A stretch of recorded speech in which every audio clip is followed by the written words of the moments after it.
At our family dinner, my mother lifted her glass and smiled like she was christening a saint. "Your sister has always been the provider," she announced, voice bright enough to reach the chandelier. Forks paused midair. Even my father clapped. The room buzzed with practiced admiration, while my phone buzzed with another overdue payment, her payment. I didn't shout. I didn't break. I just leaned back, the candlelight catching the rim of my glass, and said, "Perfect. Then she can handle the 9,200 I've been covering for her." The silence that followed didn't sound like shock. It sounded like truth, finally finding its volume. Before I tell you the rest, tell me where you listening from, so I know I'm not the only one who's ever been humiliated at her own dinner table. Growing up, I used to think our family dinners were a performance, and Mom was the director. Every seat had a role, every smile a cue. Dad always opened with a toast about gratitude. Mom handled the script of appearances, and my sister, Elise, she was the star. I was the one who made sure the lights stayed on behind the curtain. When I was 10, Mom once told a neighbor, "Elise is our golden girl. Linda's our helper." I remember laughing along, pretending it didn't sting. That line followed me into adulthood through every family photo, every holiday, every conversation where Elise's name came up like a medal being polished.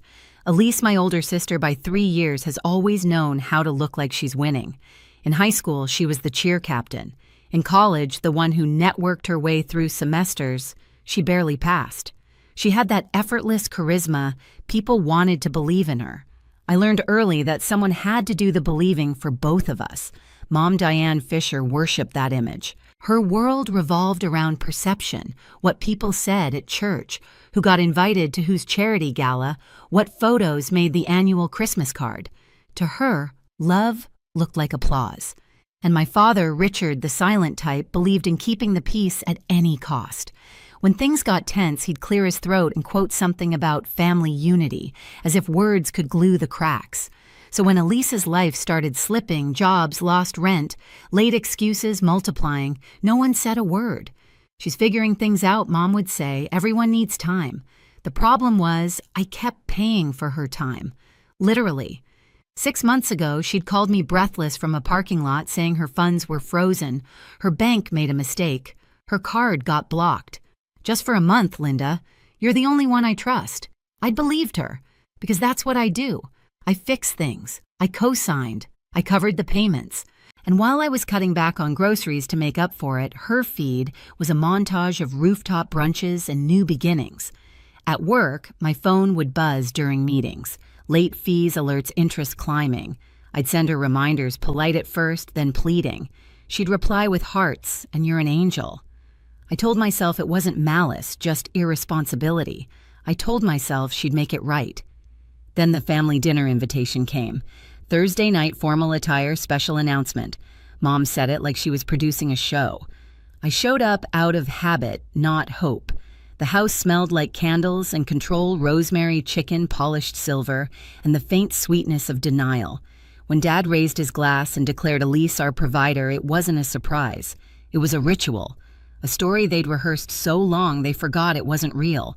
But something in me, quiet, buried, exhausted, finally stood up. That was the night I decided I wouldn't be their helper anymore.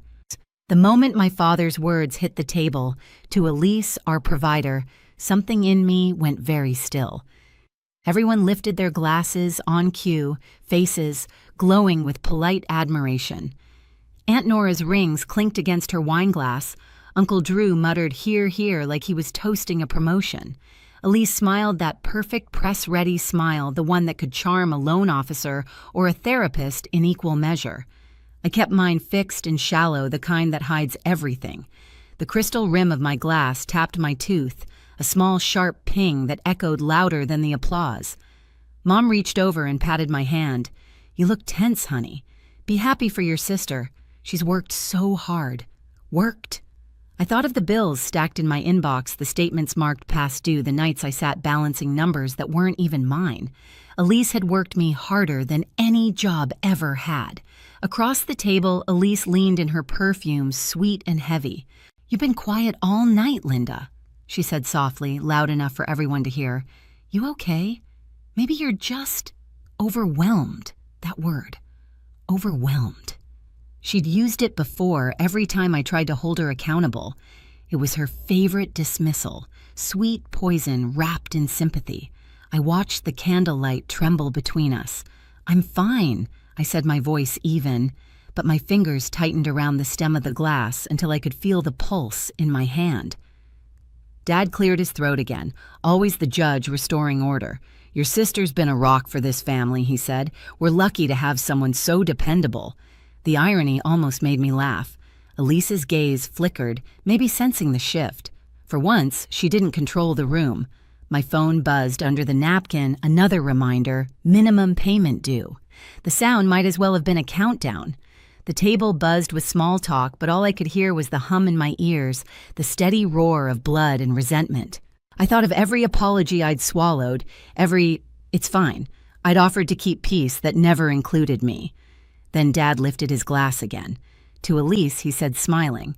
That's when I exhaled slowly, leaned back, and felt the calm wash in the kind that comes before you finally stop being quiet.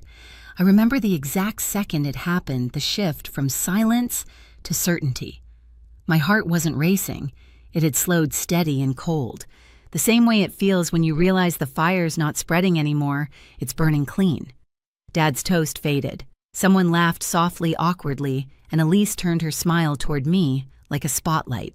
"Linda, don't look so serious," she said. "You're making everyone nervous." I set my glass down carefully, the sound sharp against the linen. The candles flickered. For years, I'd been the one to smooth things over, to apologize when someone else broke the rules.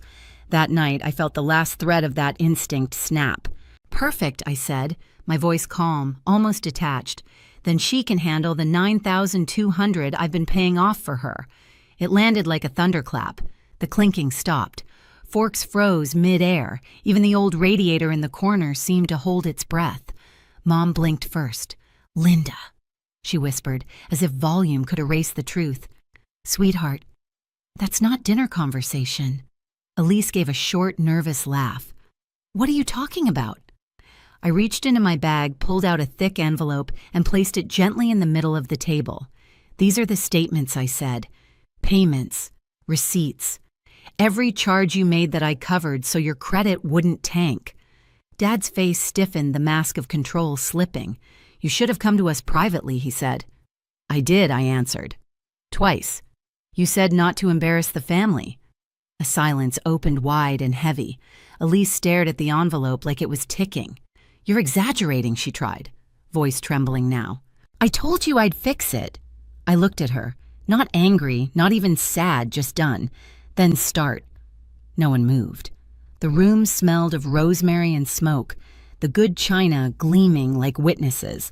Mom stood suddenly fussing with the tablecloth. "We'll talk about this later," she said too brightly. "Let's just—" "No," I said, standing. My chair scraped against the floor, a clean, final sound. "You wanted a provider. You've got one." And then I turned toward the hallway, my reflection stretching across the polished floorboards, small, upright, unshaken. Behind me, no one called my name. 4 days after that dinner, my parents summoned me back, same table, same candles, same pretense of peace. Dad sat at the head, a folder in front of him like a court file. Mom hovered near the sideboard.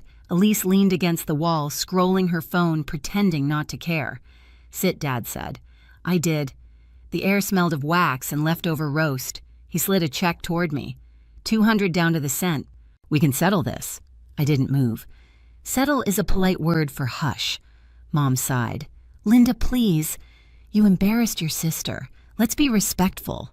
Elise finally looked up. "You didn't have to make a scene," she said. "You could have just called." "I did," I said, "twice." She blinked. "You're so dramatic." "I'm thorough," I answered. Dad exhaled hard. "We resolved the financial part. What's left is your attitude." I reached into my bag and placed a thin stack on the table. What's left is the truth. Statements, payments, receipts. Elise's smile faltered. "You saved those I learned from you." From the corner, a voice. "Is it true, Evan?" Her boyfriend had been sitting quietly until now. His face was pale, tired. Elise froze. "It's complicated." He nodded once, already done. "Okay." He walked out the front door, closing like a verdict. No one spoke. Dad pushed the check closer. Take it. I folded it, slipped it back. That's not forgiveness, I said. That's a receipt. He misunderstood, relieved. Good then. No, I said. Not good. Mom's voice trembled. You're making this worse. Worse than what I asked. Paying for your show while you clap for the star. The candles hissed. I gathered the copies, stood, and left. No one followed. For weeks, silence.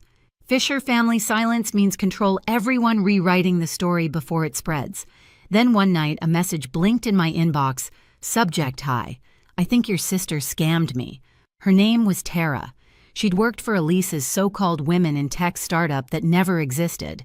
She sent me everything: messages, invoices, screenshots. Elise had recruited young designers, promised equity, then vanished.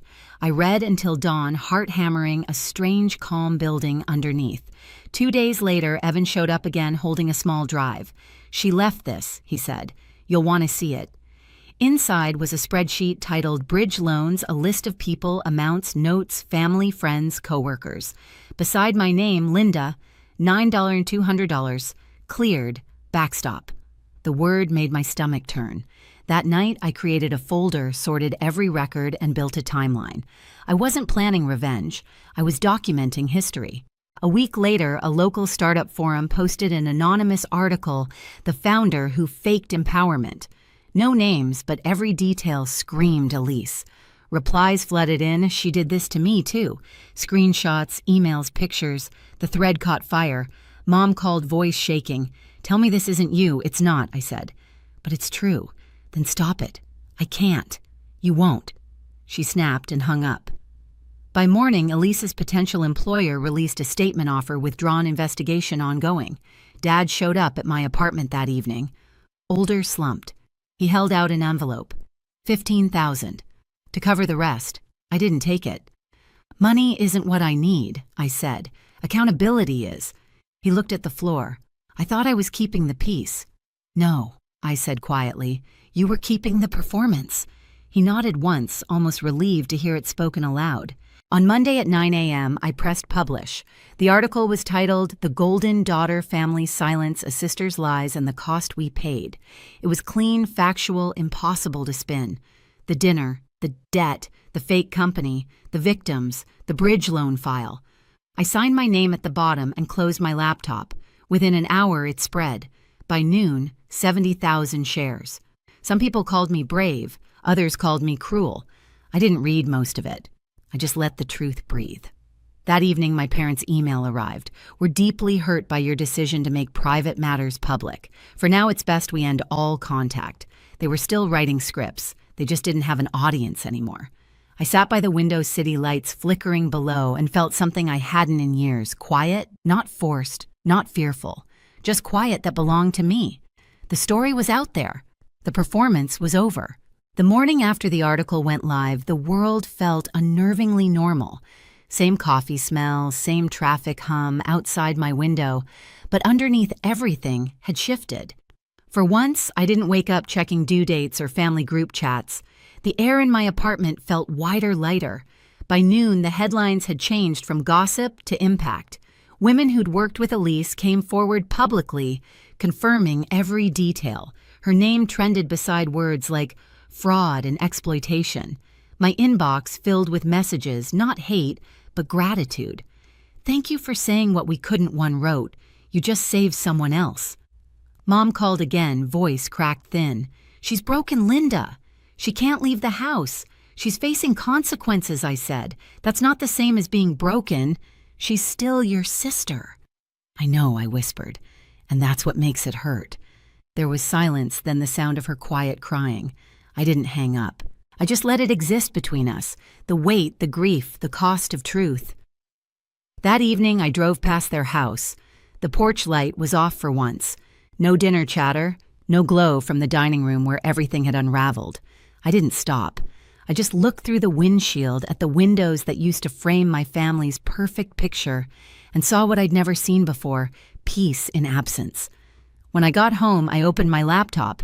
The folder I'd once labeled evidence now sat renamed closure. I backed it up to the cloud, encrypted untouchable. Not to hurt anyone, not to gloat, just to remember. Sometimes justice isn't loud. It's a clean breath after years of swallowing smoke. I didn't destroy my family, I just stopped being their silence. They called it betrayal. I called it release. For years, I'd carried their secrets like a second skin proof that love meant loyalty, that silence meant strength. But silence doesn't keep you safe. It just buries you quietly under other people's comfort. When I finally spoke, I didn't burn the bridge. I built a boundary. Now, when people ask about my family, I don't flinch. I tell them the truth. Some stories end when you stop editing them to please everyone else. I still don't know if my parents will ever call again or if Elise will ever say she's sorry. Maybe that's not the point, because peace isn't the applause after the chaos, it's the quiet that stays when the noise is gone. If you've ever drawn a hard line with your family, tell me, what did it cost you? My name is Maya Schaefer, and I'm 28 years old. For most of my 20s, I thought I had love all figured out, stable, loyal, built on hard work and trust. Turns out love can look a lot like slow self-erasure when you're the only one doing the building. I met Robert 5 years ago at a friend's rooftop party downtown, the kind where fairy lights glow too warmly and everyone pretends to be effortlessly interesting. I wasn't looking for anyone that night. I'd just gotten promoted at the marketing firm, still smelling like printer toner and exhaustion. He was the one who came over holding a half-empty beer and that confident grin men wear when they're used to getting attention. He talked about dreams, launching a startup, traveling the world, never settling for average. I remember thinking how alive he sounded. I was drawn to that fire. By the end of the night, he'd made me laugh, and I hadn't done that in weeks. Fast forward a few months, and suddenly we were inseparable. I fell for the version of him who called me his calm in the chaos. He'd say, "You ground me, Maya. You make me better." I wanted to believe that I was helping him become the man he wanted to be. When he decided to go back for his master's degree, I was proud. He said it was our investment, our future. So I covered more of the rent, picked up freelance work, cooked dinner after long days. I even stayed up proofreading his business proposals while he slept beside me. He'd kiss my forehead and whisper, "I couldn't do this without you." And I'd smile because I didn't realize that was the problem, that he meant it literally. For a while, everything seemed fine. Weekends together, spontaneous road trips, coffee runs before sunrise. Then came Chloe. She was his best friend from college, the one who just gets him. At first, I didn't think much of it. Every text notification that popped up, Chloe. You won't believe this seemed harmless. But slowly the frequency grew. They'd hang out alone, grab dinner, see movies as friends. I'd ask softly, never accusing. "Hey, is it weird for you that you spend so much time with her?" He'd smile that disarming smile. "She's like my sister, babe. Don't be insecure." The word insecure sat in my chest like a rock. I wasn't jealous, I was unsettled. There's a difference. But every time I tried to explain that, he'd make me feel like the problem. "God, Maya, you're overthinking again. Chloe's harmless." So I backed off.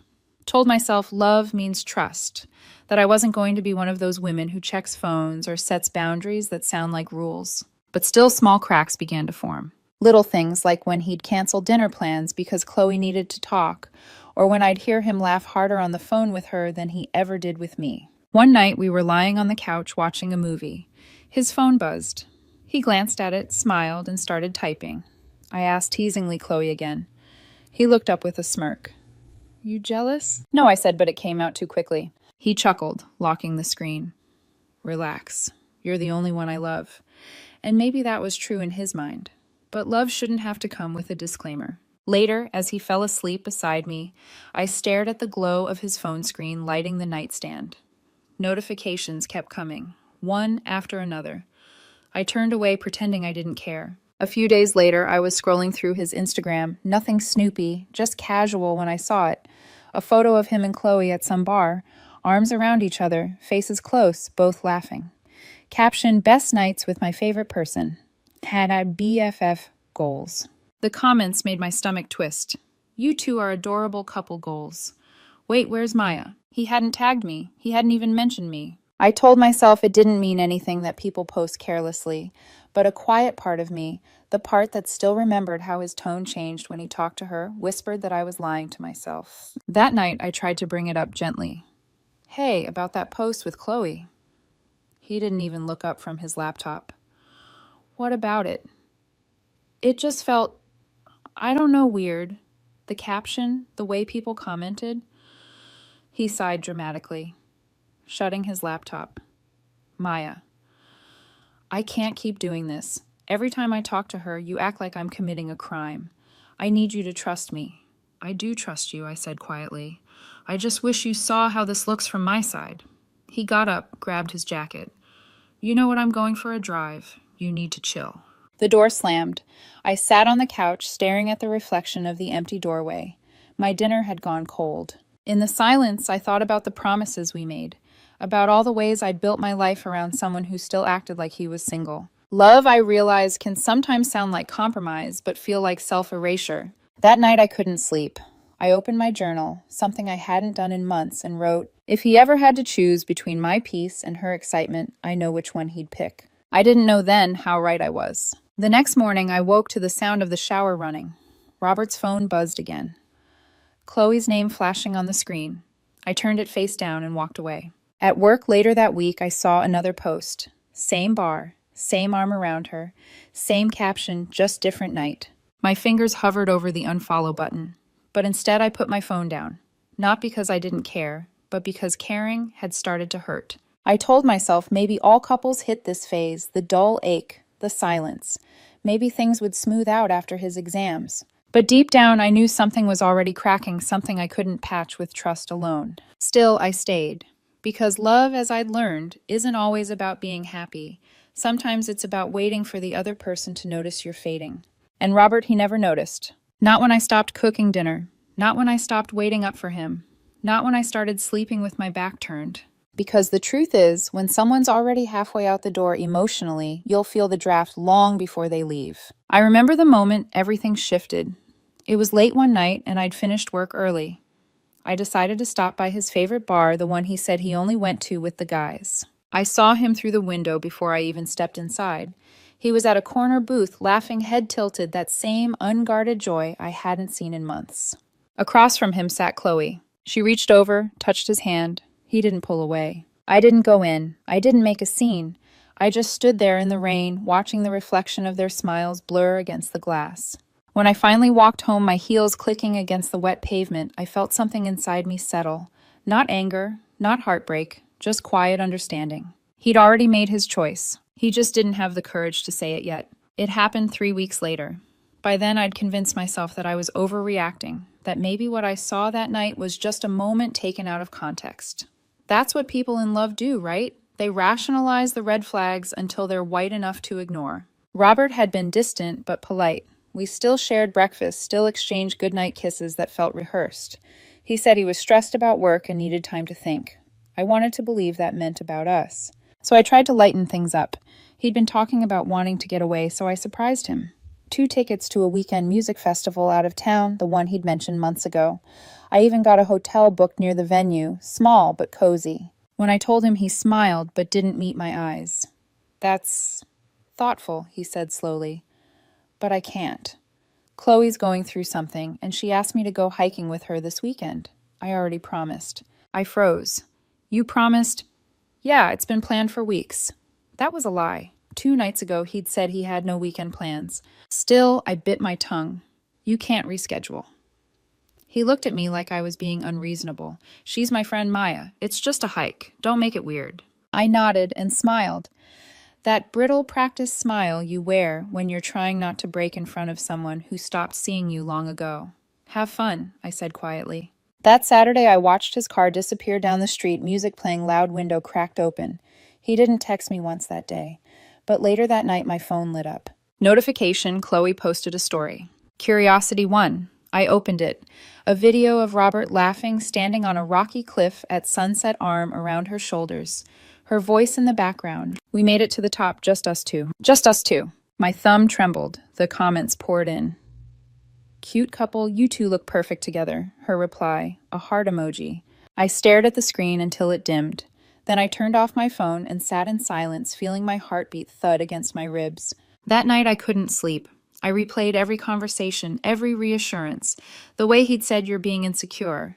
Maybe he'd gaslighted me so often I'd stopped trusting my own instincts. By morning, I decided I'd confront him not with anger, but with clarity. I deserved at least that much. When he returned Sunday night, I was waiting at the kitchen table. Candles lit, dinner cold.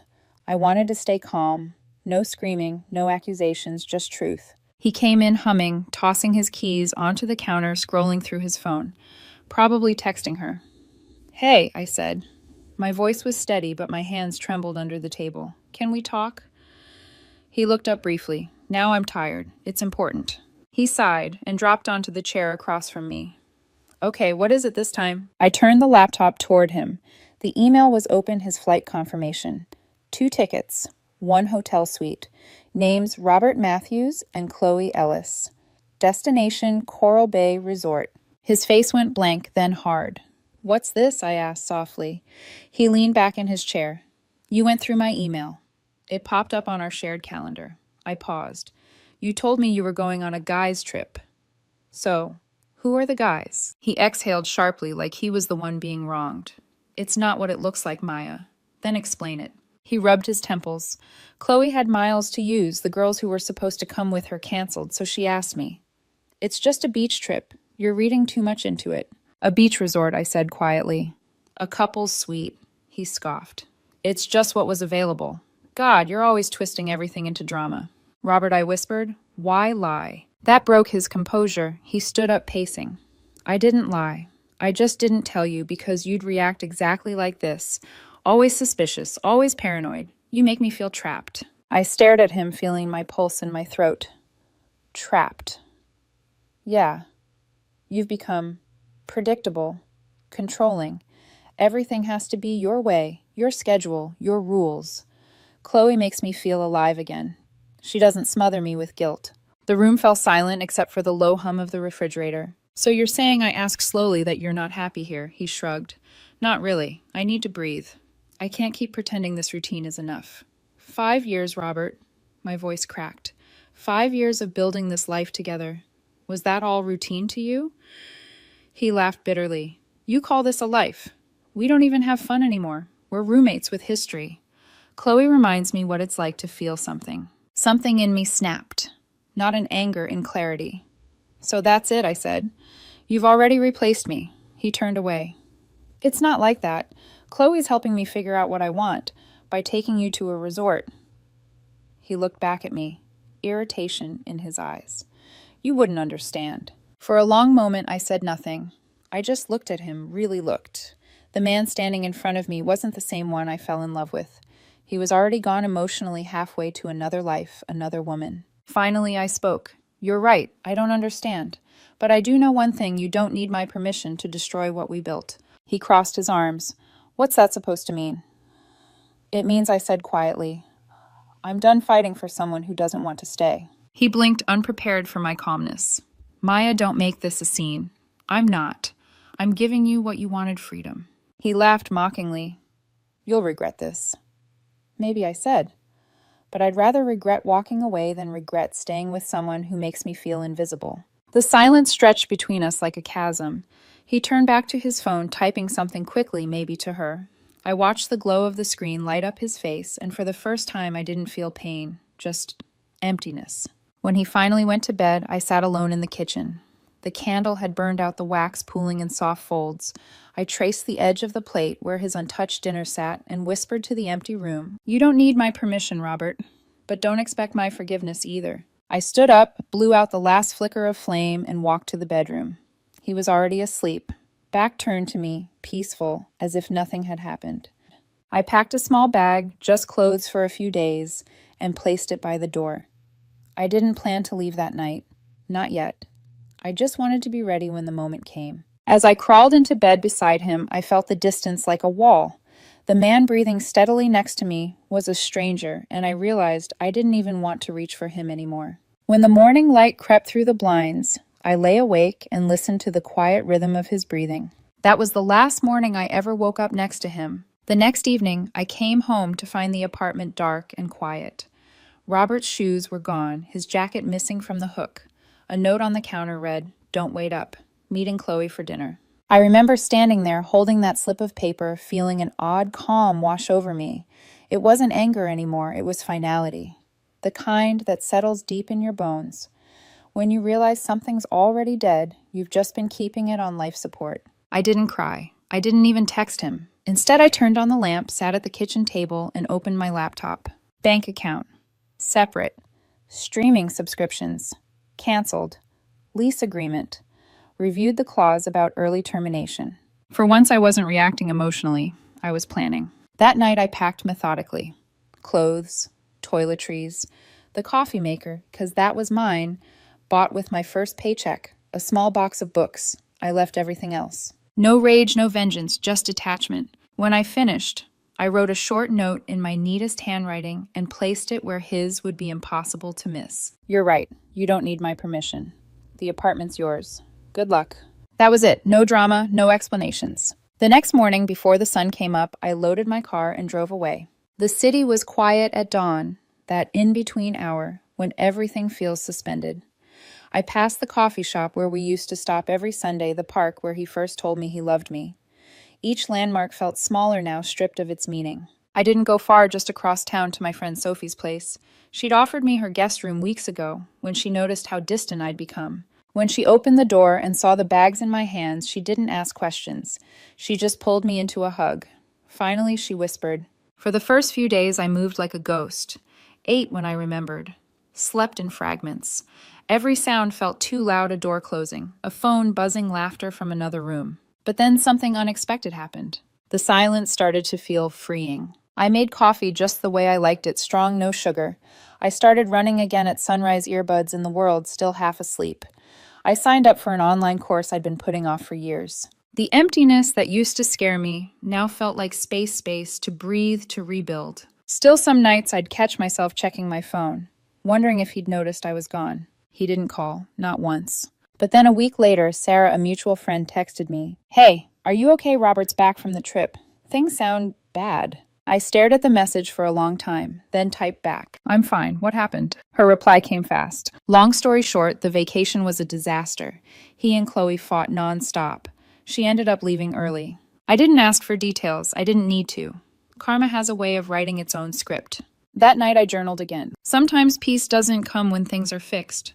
It comes when you finally stop trying. Over the next few weeks, I focused on rebuilding my routine. At work, I poured myself into a new campaign, staying late, impressing my manager enough to earn a quiet, "We're considering you for promotion next quarter." I'd walk home through the city lights, earbuds, and breathing in the freedom of not having to text anyone where I was. I started to recognize myself again, the version of me that existed before the compromises, before the gaslighting, before I learned to apologize for wanting basic respect. Sophie would tease me gently. "You look lighter, you know that." "Maybe I am," I'd say. Then came the dreams. Not nightmares, just memories replaying like films I no longer felt connected to. The night he first told me he loved me. Our first trip together.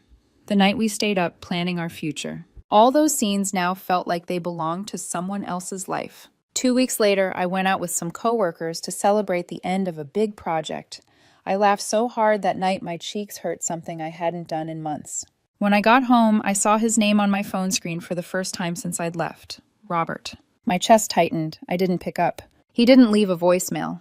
And that silence, that absence of begging of explanation told me everything. He didn't call because he still believed I'd come back on my own. Because he'd never imagined I could actually leave. The arrogance of that realization made me smile. I blocked his number before I could second-guess it. Days turned into weeks. The raw ache faded into dull acceptance. My mornings became brighter, my nights quieter. I filled my free time with things I'd abandoned: painting, cooking for fun, even taking weekend trips with Sophie.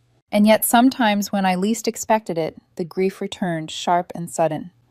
Like when I passed a couple laughing on the street or heard a song we once played on repeat. But instead of pushing it away, I let it come. I sat with it.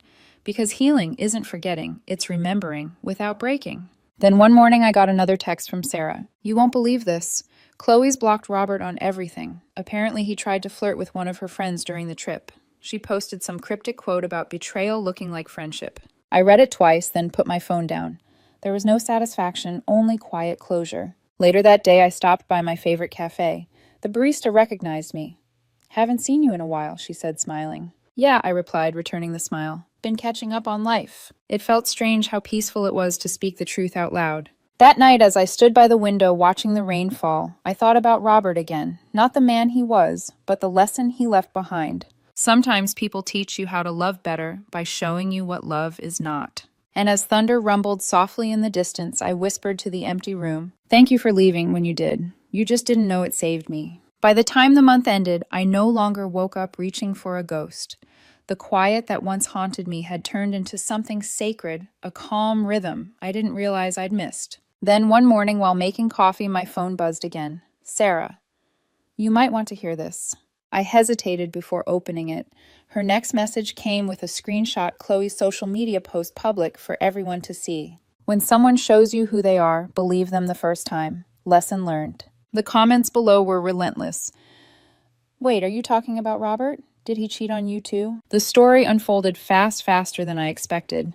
Apparently, their romantic getaway had been anything but romantic. According to Sarah and a few gleeful mutual friends who lived for drama, Robert had turned into someone even Chloe couldn't tolerate. He'd gotten jealous when a waiter smiled at her on the first night, accused her of flirting, stormed out of dinner. The next day, she caught him chatting up another woman by the pool, laughing the same way he used to laugh with me. By midweek, he was drunk, angry, and pathetic. Chloe called it off right there at the resort and left him stranded with the bill. By the time he flew home, she'd blocked his number, deleted every photo, and started posting vague self-love quotes.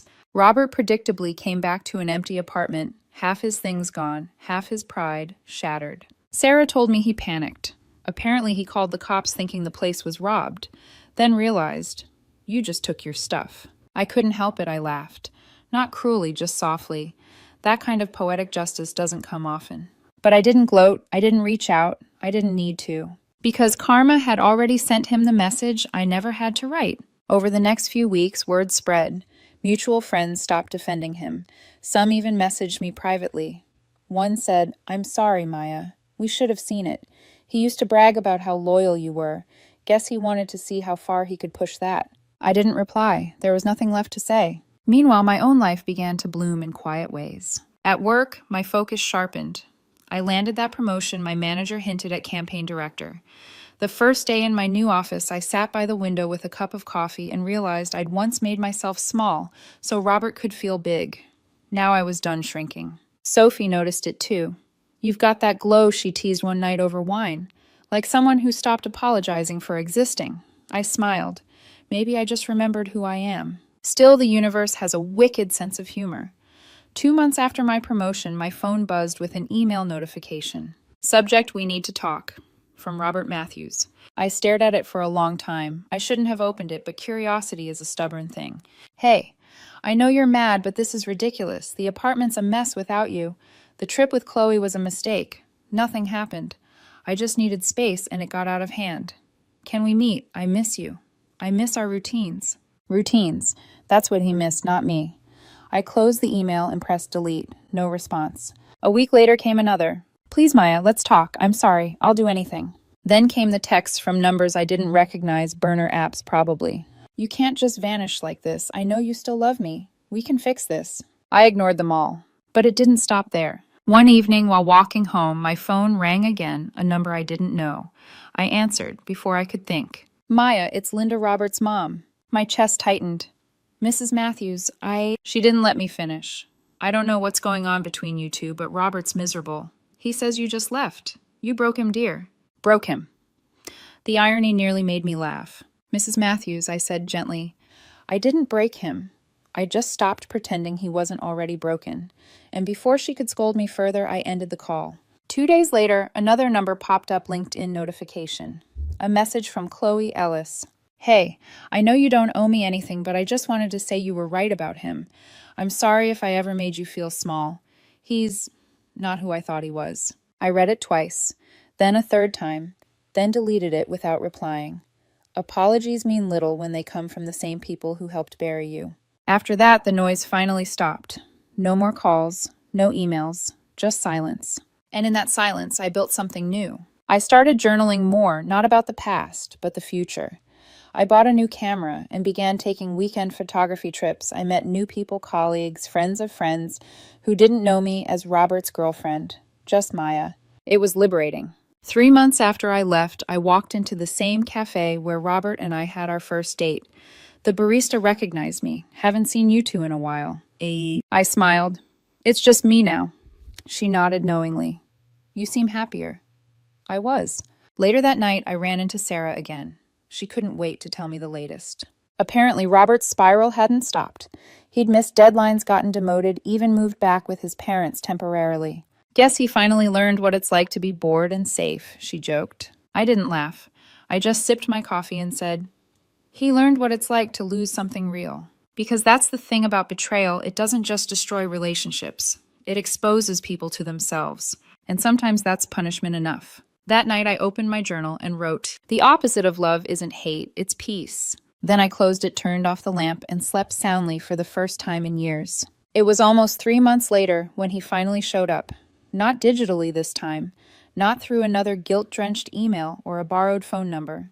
In person. It was a Wednesday morning, gray and drizzling. The kind of day that makes everything look like it's underwater. I'd gone to my favorite cafe, the one near my new apartment, to work on a pitch deck. I was deep in focus, earbuds in, when the bell over the door chimed. I looked up and froze. Robert. He looked different. Thinner. Unshaven. The confidence that used to radiate from him had shrunk into something fragile and uncertain. His eyes darted around the cafe until they found me. For a second, I thought about pretending not to see him, but I didn't. I pulled out my earbuds and waited as he approached my table, hands shoved in his pockets. Maya, he said, voice low and shaky. Can we talk? I closed my laptop and folded my hands calmly. About what? He pulled out the chair opposite me, sat down without asking. About us. There is no us, Robert. He leaned forward, desperation flickering in his eyes. I messed up. Okay, I know that now. Chloe, she wasn't what I thought. She used me. She was playing games, and I fell for it. I tilted my head slightly. She didn't make you lie to me, or book a trip behind my back, or tell me I was suffocating you. He exhaled sharply. You don't have to make this harder than it already is. I just want a chance to make things right. Why, I asked softly. Because Chloe left. Because your apartment's quiet now.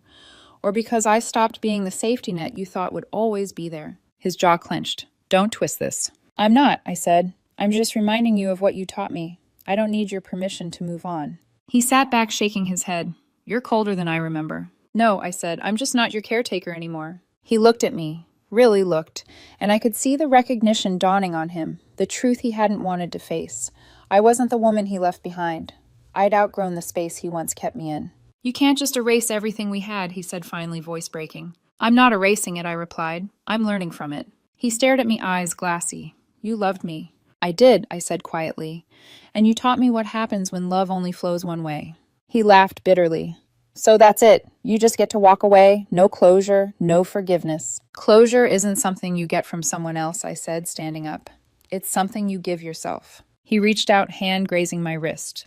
Maya, please, don't do this. I looked down at his fingers, the same ones that used to trace my face, now clinging out of fear, not love.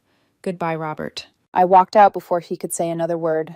The rain had stopped, leaving the streets slick and glistening. I felt the air on my face sharp, clean, alive. For the first time, I realized I wasn't angry anymore. I was free. Weeks turned into months. The seasons shifted. I kept moving forward. Work thrived. My campaign landed a national client.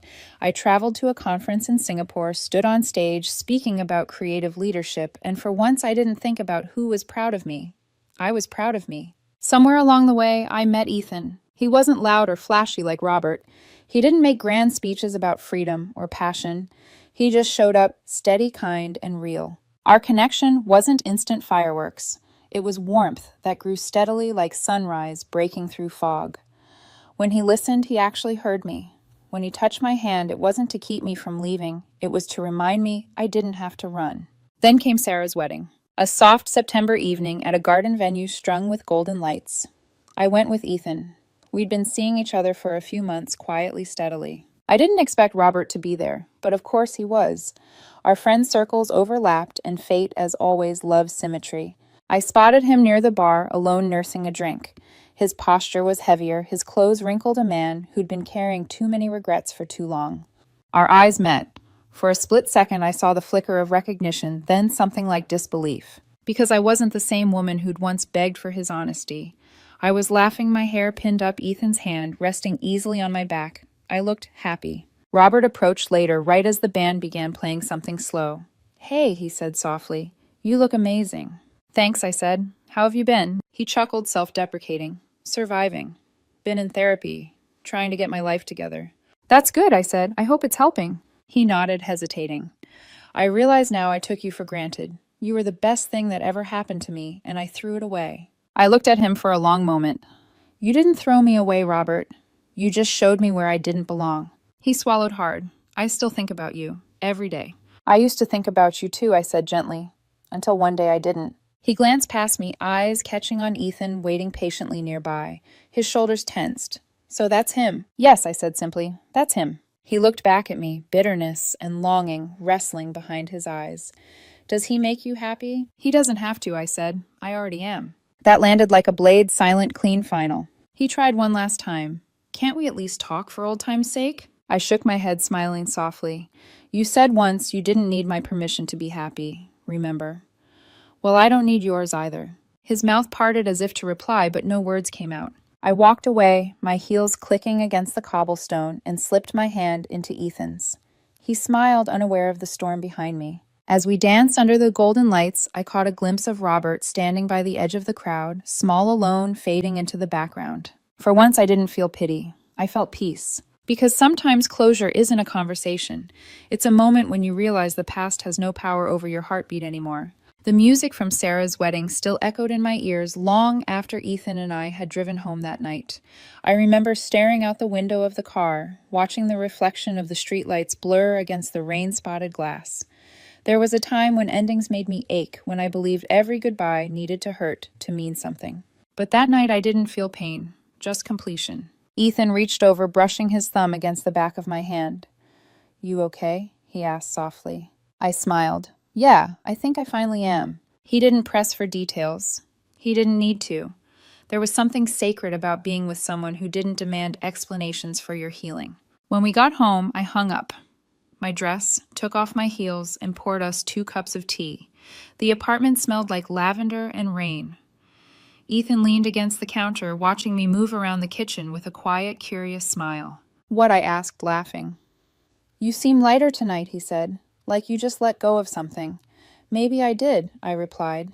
Maybe someone. The next morning I woke early. The city was still quiet sunlight stretching through the curtains in soft streaks. I made coffee, opened the window, and let the breeze roll in. For the first time in years, I didn't wake up thinking about what I'd lost. I thought about what I'd found: stillness, clarity, peace. There's a strange beauty in the aftermath of heartbreak. You start noticing how silence has texture, how loneliness has warmth when it's chosen, not inflicted. I used to think love was about sacrifice, about holding on no matter what it cost. But I've learned that real love, the kind that lasts, doesn't ask you to disappear to make space for someone else. Robert taught me that, not through his presence, but through his absence. 2 weeks after the wedding, a letter arrived in my mailbox. No return address, but I didn't need one to know who it was from. Inside was a single page. Maya, I wanted to say I'm sorry one last time, not because I expect forgiveness, but because I finally understand the weight of what I did. You gave me everything, and I treated it like it would never end. I hope you're happy, truly. Take care of yourself. Robert. I folded the letter, once slid it back into the envelope, and placed it in a drawer. Not to keep it, but to remind myself of something important. Closure doesn't always come from slamming doors. Sometimes it comes quietly, like the end of a song you didn't realize had finished playing. I didn't write back. There was nothing left to say. Months passed. Seasons changed. Ethan and I built our rhythm. Gentle, steady, rooted in honesty. We weren't perfect, but we were present, and that mattered more than any grand promise of forever. One night we took a walk through the park where Robert once told me he loved me. The same path, the same wind rustling the leaves, but everything looked different now. I stopped for a moment staring at the bench where I'd once sat crying years ago. Ethan noticed and squeezed my hand. You okay? I nodded. Yeah, just remembering. He smiled.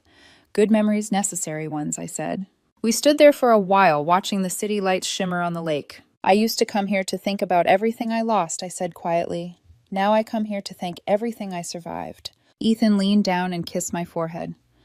Then let's keep walking forward. And we did. Sometimes when I look back, it's not with anger or regret. It's with gratitude.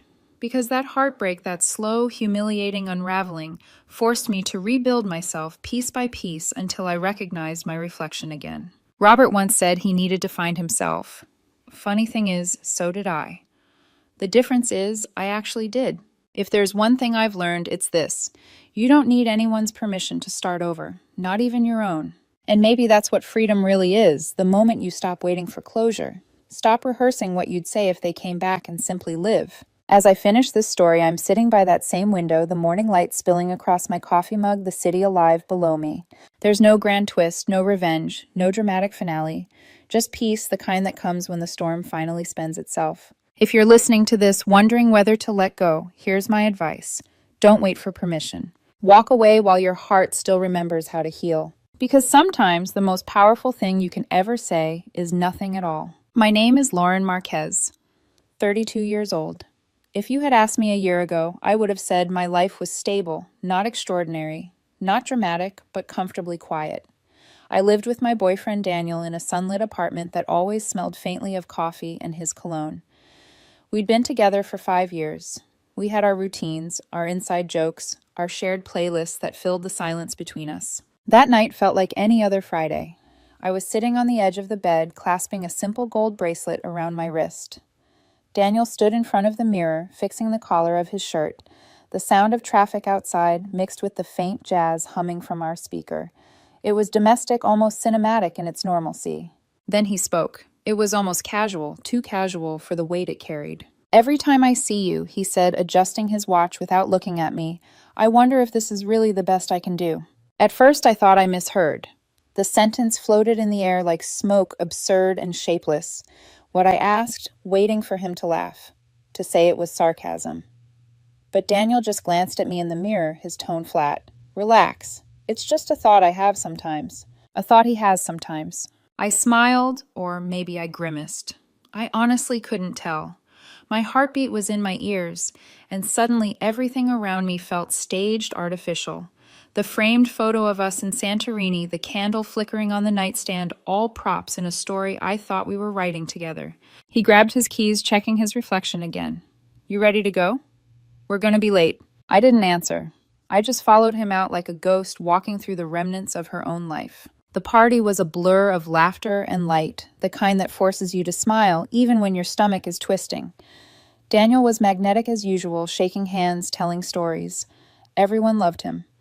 I watched him from across the room, the way his eyes darted when a woman in a red dress laughed too loud at his joke. "Every time I see you," the phrase looped endlessly, poisoning everything it touched. I tried to laugh when someone complimented my dress, tried to sip my drink without shaking. But every glance Daniel gave someone else felt like confirmation of what he'd said, that I was a placeholder, a comfortable option, until something better appeared. When he turned to refill his glass, I whispered almost to myself, "I need to go." He frowned. "Now. We just got here. I have a headache." The lie came easily. He shrugged, already looking away. "Okay, whatever. I'll get an Uber later." That was it. No concern, no attempt to come with me.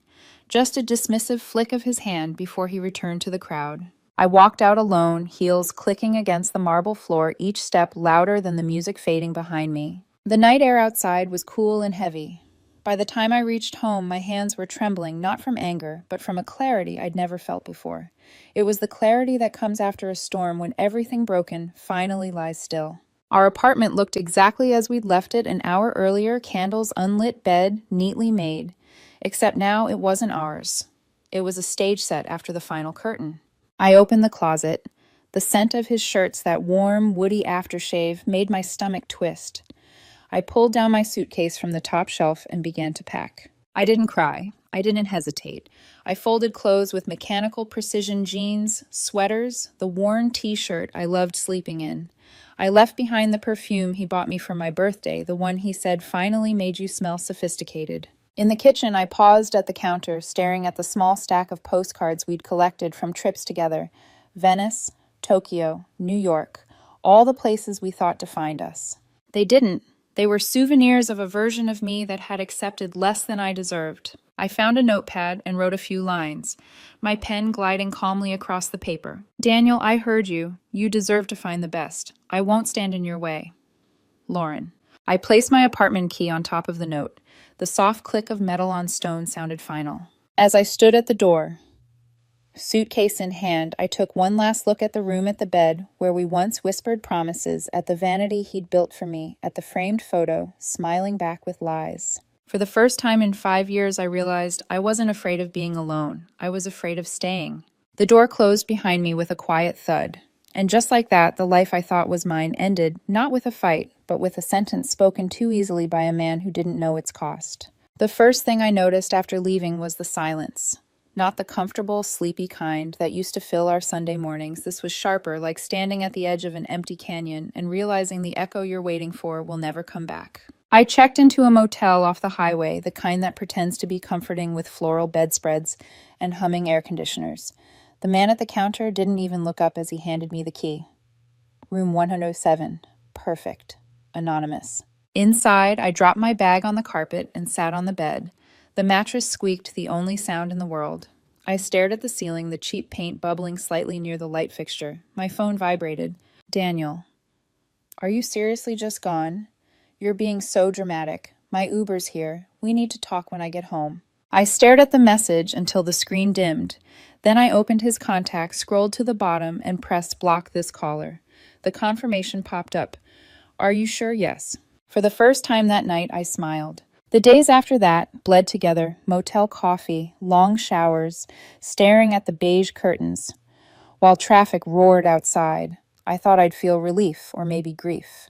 Instead, I just felt hollow, like someone had scooped everything out of me and left the shell sitting upright. But that hollowness, it was quiet, peaceful even. A week later, I found a small studio apartment online. One room, no balcony, just a square of blank walls and a kitchenette the size of a closet. The listing said no pets, no smoking, no drama. I signed it immediately. Moving in was both absurd and sacred. My single suitcase looked lost in the middle of the empty floor. I bought a mattress and a folding chair. That was it. No framed photos, no scented candles, no souvenirs of who I used to be. When I turned the key that first night, the air smelled new, not like fresh paint, but like freedom. I filled my time with small, deliberate routines. Morning runs, cheap instant noodles, laundry every Tuesday. I worked late at the office, partly to distract myself, partly because there was something intoxicating about controlling at least one part of my life. My boss, Rachel, noticed. You've been focused lately, she said. I am, I replied. Finally. It wasn't a lie. Work became my sanctuary. Lines of code behaved predictably. Deadlines made sense. Unlike people, systems didn't say cruel things without realizing their weight. At night, when the world outside quieted, I'd lie in bed staring at the ceiling again. Same position, different silence. But now it didn't feel suffocating. It felt like mine. A month passed before the first message came. From Maya, a mutual friend. Hey, haven't seen you in forever. Daniel mentioned you just disappeared. What happened? He seems really torn up. I reread it twice. It was almost funny how quickly narratives rearrange themselves. Torn up. He'd told me I was the best he could do. He'd meant it. I typed back slowly, each word deliberate. He expressed that he could do better. I agreed with him and left. I'd prefer not to discuss it further. A few seconds later, the 3 dots appeared, then vanished. Conversation over. I placed the phone face down on the table and exhaled. It was such a small act, but it felt like power wrapped in silence. The next week, I found a little cafe near my apartment that became my safe place. It was small, tucked between a laundromat and a bookstore, always smelling of cinnamon and espresso. The owner, a quiet woman named Lena, learned my order by the 3rd visit: black coffee, no sugar. Rough day, she asked once. Not really, I said, then thought about it. Just recalibrating. She smiled, a knowing sort of smile that told me she'd seen people like me before, the ones rebuilding after implosion. And that's what it was, reconstruction. Every small action blocking his number. Choosing my coffee, coming home to an empty room, was a brick in the foundation of someone new. Then came the second message, this time from Jess, another mutual friend closer to Daniel. Lauren, we need to talk. He's really hurting. He said you misunderstood what he meant. It was just something he said out of stress. I stared at the screen, then typed back. People don't reveal what they don't feel when they think no one's listening. He said what he meant. I heard him. I didn't wait for a reply. I muted the thread. Outside, rain began to fall against the window, soft, rhythmic cleansing. And for the first time in a long time, I didn't feel fragile. I felt composed. The ache was still there, but smaller now, contained within boundaries I could name. I realized healing didn't look like forgetting, it looked like remembering without collapsing. That night, I stood by the window of my apartment holding a mug of tea. The reflection staring back at me in the glass didn't look like someone abandoned. She looked like someone who had finally escaped. The silence around me was no longer absence. It was peace. It was the sound of nothing, and it was beautiful. Silence, I learned, isn't the absence of sound. It's the absence of need. By the second month, I'd built an entire world out of it. My studio had become a cocoon soft lamplight, a single plant on the windowsill, a hum from the city below. I'd started reading again, cooking again, existing again. And then like clockwork, the past came knocking. It started with an email, no subject line, no greeting, just a block of text from an unfamiliar address. Lauren, I know you don't want to hear from me. I just need you to know I'm sorry. What I said was cruel and stupid. It wasn't true. You're the best person I've ever known. I've been a mess since you left. Please, just coffee. 5 minutes. Please. Daniel. I read it once. Then I copied the entire thing, pasted it into a new document, and titled it Closure. I didn't reply. Not because I wanted to hurt him, but because I finally understood something people only apologize when the silence starts to scare them. I archived the email and closed my laptop. The next morning, my phone buzzed again. A message from an unknown number. Hi, Lauren. This is Laura Daniel's cousin. I know this is random, but he's not doing well. He's been staying with us. He barely eats, barely sleeps. He really regrets what he said. I know you don't owe him anything, but maybe just a text. It might help him move on. The words were heavy with guilt, carefully chosen to sound compassionate. I could almost hear Daniel dictating them. I typed back calmly. Hi, Laura. I appreciate your concern. While I wish Daniel well, any contact between us wouldn't be healthy. I hope he finds the support he needs.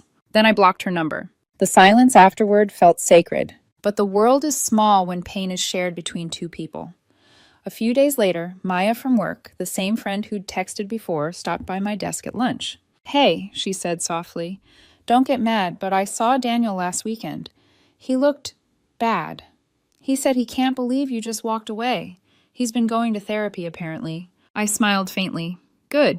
Therapy's useful. She hesitated. He said he still loves you. I put my coffee cup down very gently, as if setting down something fragile. Then he should tell his therapist that. Maya blinked, unsure whether to laugh or apologize. You're really not going to talk to him? No, I said, because there's nothing left to say. And there wasn't. The story was already finished. He just refused to accept the ending. That night, I walked home in the rain. The city lights blurred against the wet pavement, turning everything gold and soft. I thought about the first time Daniel and I kissed the same kind of rain, the same smell of wet concrete. For a fleeting moment, nostalgia tried to crawl back in. But nostalgia is just grief with good lighting. I let the memory fade and kept walking. A week later, another message appeared, this time through Instagram DMs from someone I didn't recognize. The username was private. It took only a second to realize it was Rachel Daniels' ex from years ago. Hey, I know we don't know each other, but Daniel's a good guy. People make mistakes. You don't have to punish him forever. Life's too short to hold grudges. I actually laughed out loud. The irony was exquisite, the ex-girlfriend defending him to the woman he belittled. I didn't reply. Instead, I screenshot the message, saved it to the closure folder, and moved on. That folder was starting to fill up. Apologies, excuses, emotional pleas, all variations of the same song. Come back so I can feel better about what I did. I didn't realize it then, but keeping those files was my way of turning pain into evidence proof that I wasn't crazy, that his cruelty had existed spoken in writing pixel by pixel. Every day that I didn't respond, I felt stronger. It wasn't revenge. It wasn't pride. It was clarity. Silence had become my form of language, clean, unambiguous, unanswerable. One night, as I brushed my hair before bed, I caught my reflection in the mirror and realized I didn't look like her anymore, the woman who used to wait for text messages, who used to shrink under the weight of someone else's words. I looked centered, steady, whole. The final message came on a Sunday morning. I was making pancakes, the window open, music playing softly. My phone buzzed with a voicemail notification. No caller ID. For a moment, I considered ignoring it, but curiosity, that stubborn old ghost, won for just a second. I pressed play. Daniel's voice filled the kitchen, slurred, broken. Lauren, please pick up. I know you're there. I'm at the old apartment. It still smells like you sometimes. I can't do this. You can't just erase me. You were supposed to fight for us. You were supposed to prove me wrong. You think your silence makes you strong. It just makes you heartless." His voice cracked, then shifted from pleading to fury. "You're a coward, Lauren. You think you're better than me now. You're not. You'll always be cold, alone." The message ended with a hollow click. I stood there for a moment, spatula in hand, the pancakes starting to burn. Then I picked up my phone, saved the voicemail, and dropped it into the closure folder. I turned off the stove, opened the window wider, and let the cool air wash through the room. It smelled like rain again, but this time it didn't hurt. I didn't feel rage. I didn't feel pity. I didn't feel anything at all, and that I realized was freedom.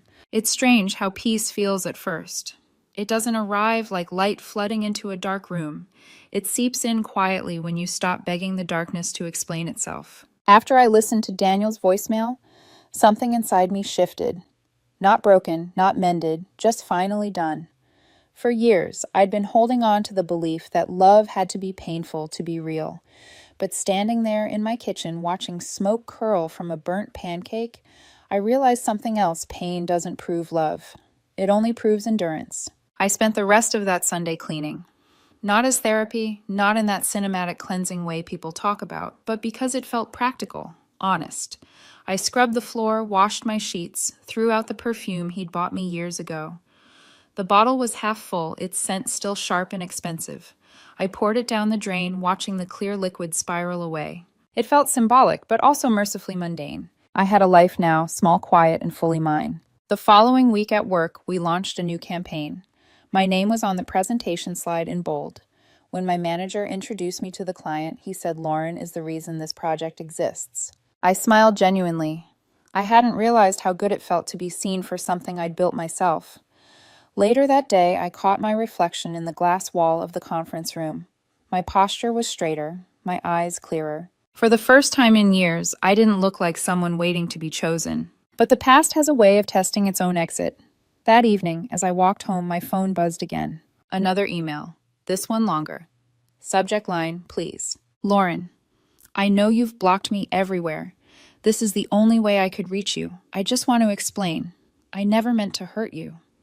That night, I was stressed and insecure. I thought saying something harsh would protect me from feeling small. It was stupid. Everything's been empty without you.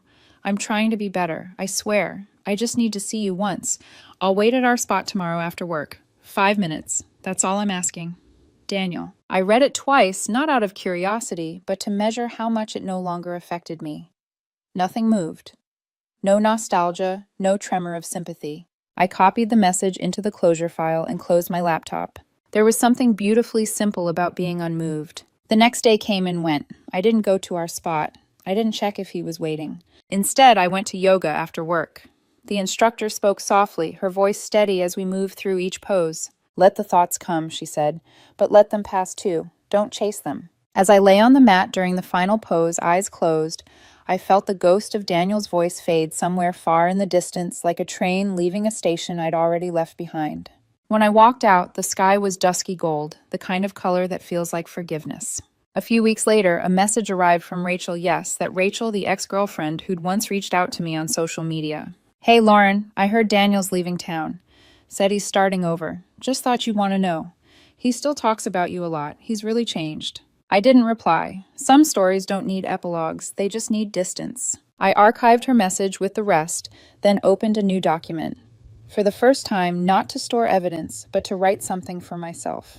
Closure isn't a door slamming shut. It's realizing the lock was on your side the whole time. I saved the line, closed my laptop, and laughed quietly to myself. It felt good to hear my own voice again, not through anger, not through grief, but through clarity. One night, the phone rang again, a blocked number. My heart didn't race this time. I let it go to voicemail, curiosity, no longer a weapon against my peace. The message was short, almost a whisper. Lauren, I'm sorry, for real this time. You were right to leave. And then silence, not the pleading kind, not angry, just still. I deleted it. I didn't save it to the closure folder. That folder wasn't for me anymore. It was for the version of me that needed proof. And she didn't need it now. I went for a walk afterward. The city lights shimmered across puddles from an earlier rain. Everything smelled faintly metallic, the scent of wet pavement and possibility. Somewhere between one step and the next, I realized that I wasn't walking away from Daniel anymore. I was simply walking. By the time I got home, my reflection in the mirror looked almost unfamiliar, softer, yet certain. The kind of woman who doesn't need to be the best for someone else because she's already enough for herself. That night, I made tea, opened my window, and sat quietly watching the city move below me. For the first time in months, the silence wasn't just peaceful. It was powerful. It was mine. By the time spring arrived, my life had texture again. It wasn't dramatic or dazzling, but it was mine. I'd started running by the river every morning before work, eating breakfast by the window, taking long showers with music playing loud enough to fill the space where silence used to ache. The past had become background noise, faint, distant, harmless. Then one Thursday, it walked right up to me. It was the day of my company's biggest presentation, the annual Digital Futures Conference. Dozens of startups, executives, and clients packed the grand ballroom of the Marriott. My team had worked for weeks on our demo, and I'd been chosen to present. When I stepped on stage, lights washed over me. Too bright, too white, but my hands didn't shake. Not anymore. I spoke with confidence, each slide unfolding like a quiet victory. All those nights alone, all that silence, all that rebuilding, it had led me here. When the applause came, it was genuine. For the first time in years, I didn't crave anyone's validation but my own. Afterward, people approached to shake my hand, exchange cards, compliment the presentation. I smiled, small and sincere. The hum of conversation filled the air like soft static. And then that voice. Lauren. 2 syllables enough to pull the air right out of the room. I turned. There he was. Daniel. He stood a few feet away, awkward, in a suit that didn't fit quite right, clutching a lanyard like he'd snuck in. His hair was shorter, his face leaner, but the nervous energy was the same. For a strange, suspended moment, I felt nothing. No surge of pain, no racing pulse, just an awareness, like recognizing a photograph from a life I once lived. Lauren, he said again with a breathless little laugh. Oh my God, you look incredible. I didn't move. Hello, Daniel. He blinked, as though surprised I wasn't either furious or trembling. I didn't know you'd be here, he said. A friend had a ticket. I saw your name on the program, and well, I just had to see you speak. You were amazing. Thank you, I replied. The tone was polite, like thanking a waiter for refilling a glass of water. He hesitated, shifting the lanyard between his fingers. Can we talk just for a few minutes? I looked around the ballroom. The chatter, the soft clink of glasses, the faint scent of coffee and cologne, all these small details of a world I now belonged to. A world that had nothing to do with him. There's nothing to talk about, I said gently. His face twitched. Please don't do that. Not here. I've changed, Lauren. I've been in therapy. I finally understand how much I hurt you. What I said that night, I didn't mean it. I was scared. I didn't know how to handle how much I loved you. I met his eyes, calm, unflinching. You did mean it, I said softly. And you were right. He frowned. What? You said you wondered if I was the best you could do. I paused. Turns out you weren't the best I could do either. The color drained from his face. His mouth opened, but no sound came out. For once, the silence wasn't heavy. It was absolute. He tried to recover. Lauren, please. Don't throw away what we had. We were good together. We had plans, remember? The trips, the jokes, I raised a hand, stopping him. Daniel, I said. You're talking to a woman who no longer exists. She loved you. She waited for you to notice her worth. But I buried her the night you called her the best you could do.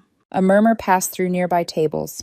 I didn't care. There was no drama in my voice, no tremor, just truth. His composure cracked. Desperation replaced charm. You can't just erase 5 years. I didn't erase them, I said. I learned from them. For a moment I saw something flicker behind his eyes, maybe regret, maybe recognition. But it was too late. Whatever apology he'd rehearsed, whatever redemption he was searching for, it didn't belong to me anymore. I picked up my portfolio and smiled faintly. I have to get back to my team. Lauren, he said, his voice breaking, please. I looked at him one last time, not as the man who hurt me, not as the ghost who haunted me, but as a stranger who had once known my favorite coffee order. I hope you find what you're looking for, I said, but I'm not it. Then I walked away. As I stepped into the hallway, I felt something I hadn't expected, not pride, not revenge, but peace. The clean, quiet kind that doesn't demand witnesses. When the elevator doors closed, I caught my reflection in the metal calm eyes, steady breathing posture, straight. There was no trembling this time, just stillness, strength, freedom. The city lights greeted me. Outside, 1,000 tiny suns reflected in glass towers. The night air smelled sharp and electric, and somewhere deep inside me, a final thread snapped loose and disappeared into the wind. For the first time in years, I wasn't carrying him with me. I was carrying myself. It's been a year since that night at the conference. A full rotation of seasons: rain, heat, wind, stillness. And not once did I hear his voice again. Not in messages, not in dreams, not even in memory, the way it used to haunt the quiet hours between midnight and dawn. Sometimes I still think about the moment he said those words. I wonder if this is really the best I can do. But the memory feels like a distant movie scene now, one I've watched too many times to still care about the ending. I live alone in a small apartment with tall windows and a balcony that overlooks the river. Every morning, the light spills in across the hardwood floor, and I make coffee the same brand I used to buy for us. But it tastes different now. It tastes like peace. People ask me sometimes if I ever think about dating again. I tell them I'm not against it. I just stopped needing it to feel whole. It took me years to understand that solitude isn't a punishment. It's an earned privilege. I've learned to fill my space with things that don't talk back: books, plants, music, sunlight. And somehow those things love me better than he ever did. A few weeks ago, while sorting through old files on my laptop, I found the closure folder. The one filled with all those emails, screenshots, and voicemails, artifacts from a life I'd outgrown. I hovered my cursor over it for a moment, then pressed delete. No hesitation, no ceremony, just one quiet click. The computer made a small sound of confirmation, a soft digital sigh. And just like that, the weight was gone. That night, I sat on my balcony as the city shimmered below 1,000 windows glowing against the dark. The air was cool, the river steady. Somewhere out there, I imagined Daniel might be walking another street building, another story with someone new. I didn't feel anger or longing, only gratitude, because without him, I might have never learned what silence can teach. Silence isn't empty. It's full of answers that only arrive once the noise is gone. I used to think closure came from confrontation, from one last talk, one last apology, one final moment where both people see eye to eye. But that's not how real healing works. Closure isn't granted. It's chosen. It's waking up one morning and realizing you didn't think about them yesterday and not remembering when that started. It's when you look at the mirror and finally see only yourself, not who you were when you loved them. Not who you became after they broke you, just you. Uncompromised, unapologetic, whole. If you ask me now what I'd say to Daniel if I saw him again, I think I'd simply smile and wish him well. Not because he deserves it, but because I do. I built my peace from the wreckage he left behind. Brick by brick, word by word, silence by silence. And in that silence, I built a fortress, not one that keeps love out, but one that keeps my worth in. So here I am, 33 now, still waking up by the river, still drinking my coffee black, still choosing quiet over chaos. I don't need a grand ending or a cinematic twist. Sometimes the most powerful story is the one where the woman simply walks away and never looks back. Because survival isn't loud, it's steady. And peace, when you finally find it, doesn't announce itself. It just stays.